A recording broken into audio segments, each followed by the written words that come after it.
मेरे पाकिस्तानियों, बहुत बड़ी खबर आई है। खदशात तो बहुत पहले से थे, लेकिन एक बड़े जरीदे ने अब ये खबर जारी कर दी। तो दाऊद वाला मॉल पक्का कंफर्म न्यूज है, वो दाऊद का मॉल था। 100% उसी का पैसा लगा हुआ था। तो इन परिस्थितियों में बहुत चर्चा है इस बात की पाकिस्तानी मीडिया में, कभी आप देखिएगा तो वो हथियार गायब कैसे हो गए, और ये जो मॉल में आग लगी है किसने लगाई, दाऊद इब्राहिम का क्या कनेक्शन था उसमें, क्योंकि उसी का मॉल था वो। हिंदुस्तान के जो ऑफिसर्स होते हैं इंटेलिजेंस के, वो चूंकि गुज़िश्ता 30-40 बरस से यही काम करते चले आते हैं, उनकी इंस्टिंक्ट्स डिफरेंट हो जाती हैं।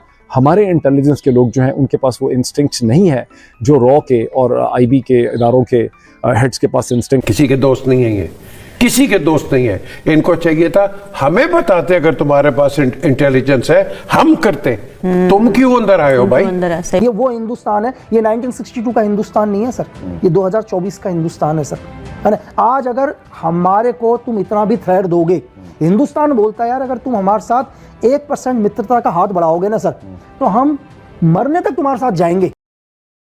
हिंदुस्तान मरने तक तुम्हारे साथ खड़ा होगा, लेकिन तुम हमारे लोगों को एक छोटा सा थ्रेड दोगे तो हम तुम्हें कब्र तक पहुंचाएंगे सर। आज तुम दुनिया के किसी भी कोने में हो, चाहे तुम लोग समझ रहे दुनिया के किसी भी कोने में, तुम्हें वहां घुस के। पूरी दुनिया को पता है इन वहशियाना हमलों का मास्टरमाइंड अजीत देओल है, और यही वो शख्स है जिसने कौमी सलामती के नाम पे रॉ के अंदर एक इंटरनेशनल डेथ स्क्वाड बनाया, और इस डेथ स्क्वाड का काम पूरी दुनिया में भारत मुखालिफ आवाजों को हमेशा के लिए खामोश करना। दोस्तों नमस्कार। कुछ दिनों पहले पाकिस्तान के अंदर कराची में दो जगह भयंकर आग लगी थी। एक था कराची पोर्ट और दूसरा गुल प्लाजा मॉल जो कराची में ही है। और कराची मॉल तो बिल्कुल राख बन गया है। अब ये खबर आ रही है कि ये मॉल दाऊद का है और किसी अननोन गनमैन ने ही ये काम किया है, क्योंकि इस मॉल के बेसमेंट में कुछ ऐसा चल रहा था जो भारत के लिए बिल्कुल ठीक नहीं था, इसलिए उसको खत्म करना बहुत जरूरी था। और सुनने में आया है कि इस मॉल से दाऊद को 200 करोड़ से भी ज्यादा का नुकसान हुआ है, क्योंकि ये बहुत बड़ा मॉल था और जो बाकी जान माल का नुकसान हुआ है वो अलग। और उसी दिन कराची पोर्ट में भी सिर्फ एक कंटेनर में आग लगी थी और उसमें हथियार थे जिसका कनेक्शन दाऊद से बताया जा रहा है। तो पाकिस्तान में कब क्या होना है ये भारत की खुफिया एजेंसी डिसाइड करती है, क्योंकि अगर ये लोग हमारे खिलाफ कुछ भी गलत करने की सोचेंगे बिना तो इनको घर में घुस के मारेंगे। अब ये वो 2014 से पहले का भारत नहीं रहा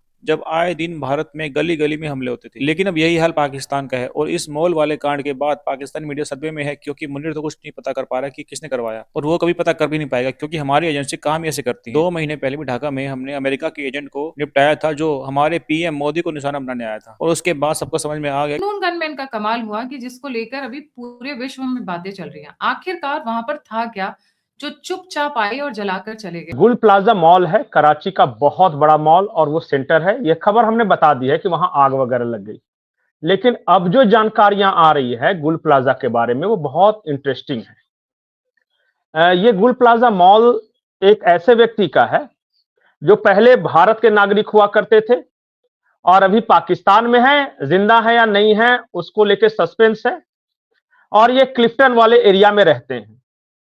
जो मुंबई बम ब्लास्ट को याद रखेंगे वो उस व्यक्ति का नाम भी याद रखेंगे। उसका इन्वेस्टमेंट इस गुल प्लाजा मॉल में था, और जो वहां के शॉपकीपर्स हैं उनका कहना है कि कंस्ट्रक्शन बहुत अच्छा था। हर महीने ये पाकिस्तानी रुपए में 5,000 रुपए मेंटेनेंस के लिए देते थे हर दुकानदार, और वहां जितनी दुकानें थी सब मिला के अगर पाकिस्तानी रुपीज में बात की जाए तो 5 मिलियन रुपीज सिर्फ मेंटेनेंस के लिए पर मंथ मिलता था। तो वो मेंटेनेंस नहीं हुआ। वो क्यों नहीं मेंटेनेंस हुआ? वो 5 मिलियन रुपीज जो मेंटेनेंस के लिए आते थे किसके पास गए, इस बात का जवाब वहां प्रशासन के पास नहीं है। अब गायत्री जी, मैं चाहूंगा कि एक तस्वीर दिखा दे उस मॉल में आग की। वो आग बड़ा अजीब है, वो पाकिस्तानी आग है। जब ये देखिए, ये तस्वीर आप देख रहे हैं, एक जगह बोर्ड है जिसमें मेड इन पाकिस्तान समथिंग लिखा हुआ है, व्हाइट कलर का जो कॉर्नर पे दिख रहा है, वो देख रहे हैं आप। गौर से देखिएगा तो आग लगी है उसके आसपास, और फिर आग ने गैप रखा है, बीच में नहीं लगी, और फिर पीछे के डायरेक्शन में एक और देखिए उधर लगी हुई है आग।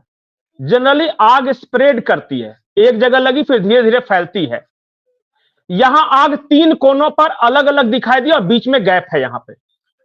और सबसे इंटरेस्टिंग बात यह है कि मैं वहां के बयान सुन रहा था, लोगों ने कहा कि ग्राउंड फ्लोर जल गया और 3rd फ्लोर जल गया, बीच का 2nd फ्लोर बच गया, जबकि 2nd फ्लोर में कपड़ों की दुकानें थी। जल्दी आग पकड़ना चाहिए था। तो ये इसे वहां के लोग तो नहीं, लेकिन बहुत सारे लोग इसे सबोटाज ऑपरेशन बता रहे हैं। एक लश्कर ए तोयबा का कमांडर था हुफ्जा, उसकी पत्नी संदेहास्पद स्थितियों में मरी थी कुछ दिन पहले इसी मॉल के अंदर, तो उसके साथ जोड़कर देख रहे हैं। जिस दिन इस मॉल में आग लगी उसी दिन 2 जगह और आग लगी थी और विस्फोट हुआ था। एक विस्फोट जो हुआ था वो कराची के पोर्ट पर हुआ था जहां कार्गो रखा हुआ है, और वो विस्फोट भी बड़ा अजीब था।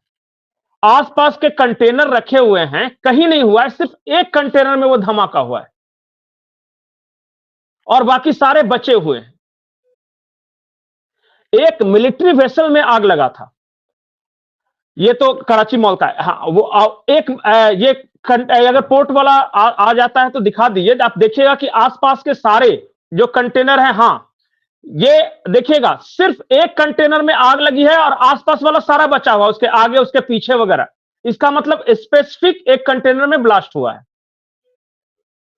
एक और उसी दिन एक और हुआ था, एक मिलिट्री वेसल थी पाकिस्तान की, पाकिस्तानी फौज की, वहां पे पार्क की हुई थी, उसमें भी आग लगी थी। तो दाऊद वाला मॉल पक्का कंफर्म न्यूज है, वो दाऊद का मॉल था? 100% उसी का पैसा लगा हुआ था। ये दाऊद इब्राहिम पे मैंने एक इशारा किया था, पता नहीं दर्शक समझे कि नहीं। यूएई इंडिया ज्वाइन हैंड्स और दाऊद के एसेट पे, इकोनॉमिक वेंचर पे जो हमला है।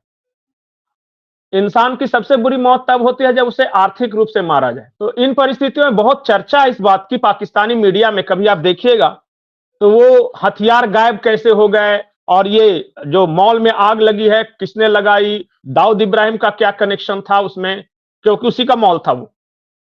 इन सब को लेके तो something very interesting is happening in Pakistan. आपके साथ कब क्या हो जाए आप खुद नहीं जानते। देखिए, when you dance with the devil dances with you, and you are a devil yourself also. आपके पास क्या है बेचने को? बातें हैं, बड़ी बड़ी बातें, बड़ा पाव खाते, क्या है आपके पल्ले? कुछ नहीं है। सर वो जो बक्सा क्या लेके घूम रहे थे ट्रम्प के पास वो क्या था? तो भाई एक बात बताओ, उस बक्से के बाहर क्या है तुम्हारे पास? यार ऐसे होते हैं क्या मिलिट्री के जनरल? वो 5 तारे लगा के घूम रहा है, वो 4 स्टार जनरल से 5 स्टार, एक 6वां और लगा दो उसकी हैसियत के मुताबिक, उसको दे दो 6वां तारा, उसको बोलो यार ये छक्के की तरह तुम भी घूमो। क्या तुम क्या बेचते हो भाई? क्या बेचते हो? क्या है तुम्हारे पास? रिफाइन कर सकते हो रेयर अर्थ को? You have the resources.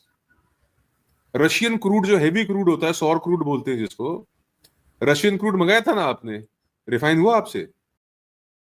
कुव्वत है? Do you have the technology, do you have the machinery to refine Russian crude? नहीं ना, नहीं कर सकते ना। आप रेयर अर्थ मेटल्स को कर लोगे रिफाइन? तो वो उसके लिए किसी ना किसी कंट्री से बात की जाएगी ना जिनके पास। सुनो मेरी बात, आप बलोचों का माल बेच रहे हो, जो दिखा रहे हो ना उनको, ये बलोचों का माल है। वहां पे खाइबर के अंदर पठान, नीचे यहां पे बलोच। जब भागोगे ना, कहां कहां पे गोली मारेंगे, कहां कहां छेद बना देंगे शरीर में, पता नहीं लगेगा। भगा भगा के मारेंगे। आपको क्या लग रहा है कि इट्स सो इजी?